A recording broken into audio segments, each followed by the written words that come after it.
नमस्कार मित्रांनो, GSIT सोल्युशनमध्ये आपले सर्वांचे स्वागत आहे। मित्रांनो, महाराष्ट्र शासनाच्या आरोग्य विभागाचा आपल्या हे एक परिपत्रक आलेला आहे आणि ज्याच्यामध्ये HMPV हा जो व्हायरस आहे, या व्हायरसनं चायनामध्ये खूप मोठ्या प्रमाणावरती धुमाकूळ माजवलेला आहे आणि याचा शिरकाव जो आहे तो शिरकाव आपल्या भारतामध्येही झालेला आहे। तर या व्हायरसपासून आपल्याला कशा पद्धतीनं वाचलं पाहिजे, त्याचबरोबर या व्हायरसची लक्षणं कोणकोणती आहेत याबाबतची सविस्तर जी माहिती आहे ती सविस्तर माहिती मित्रांनो तुम्हाला मी या व्हिडिओमध्ये दिलेली आहे। त्यासाठी व्हिडिओ विदाउट स्किप करता शेवटपर्यंत पाहायचा आहे, म्हणजे तुम्हाला HMPV हा जो व्हायरस आहे या व्हायरसची लक्षणं काय आहेत आणि याच्यापासून आपण कसं सावध राहिलं पाहिजे, हा कोणत्या वयोगटामध्ये होतो आहे याबाबतची सविस्तर माहिती तुम्हाला मिळणार आहे।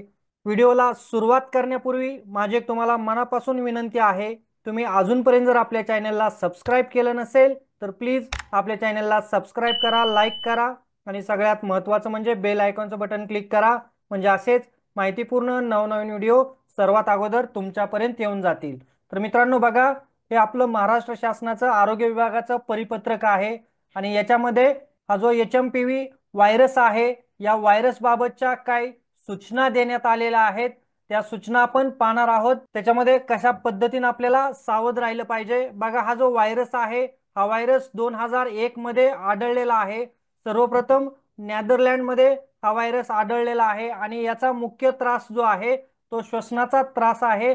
इथं लक्षात घ्या, हा श्वसन मार्गाच्या वरील भागातील संसर्गास सर्दीसारख्या कारणीभूत ठरते। हा एक हंगामी रोग आहे असं या ठिकाणी म्हटलेलं आहे आणि त्याच्यामध्ये बघा की आपल्याला त्रास कोणकोणत्या पद्धतीचा होतो हे इथं दिलेलं आहे। आपल्याला याच्यापासून जर वाचायचं असेल तर त्याच्यासाठी आपल्याला काही गोष्टीचं तंतोतंत पालन करणं अतिशय आवश्यक आहे। आता बघा इथं काय म्हटलेलं आहे, जेव्हा आपल्याला खोकला किंवा शिंक येत असेल तेव्हा आपण तोंड आणि नाक रुमाल टिश्यू पेपरने झाकलं पाहिजे। साबण आणि पाणी किंवा अल्कोहोल आधारित सॅनिटायझरने आपले हात वारंवार धुतले पाहिजेत। ताप, खोकला आणि शिंका येत असल्यास सार्वजनिक ठिकाणापासून दूर राहा असं या ठिकाणी सांगितलेलं आहे। भरपूर पाणी आणि पौष्टिक अन्न खाल्लं पाहिजे।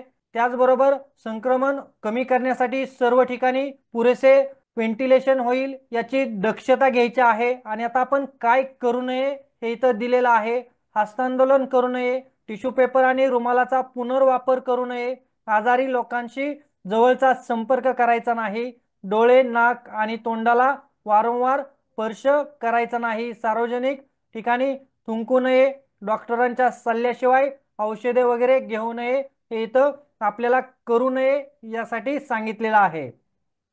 बघा, हा विषाणू चीनमध्ये अतिशय चिंताजनक ठरलेला आहे आणि चीनमध्ये याचा जे काही प्रादुर्भाव आहे तो वाढलेला आहे। मित्रांनो, हा जो काही व्हायरस आलेला आहे हा व्हायरस लहान मुलांना आणि जे काही तरुण आहेत त्यांच्यामध्ये श्वसनाचा त्रास वगैरे होऊन याचं जास्त प्रमाण वाढतं आहे। त्याच्यामध्ये घाबरण्याचं काहीही कारण नाही।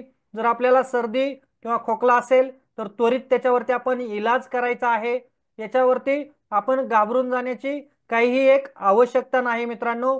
तर मित्रांनो, आपल्याला जर HMPV या व्हायरस पासून वाचायचं असेल तर आपण आपली स्वतःची काळजी घेणं अतिशय आवश्यक आहे। तर मित्रांनो, भेटूया अशाच नव्या माहिती बरोबर। जय हिंद, जय महाराष्ट्र।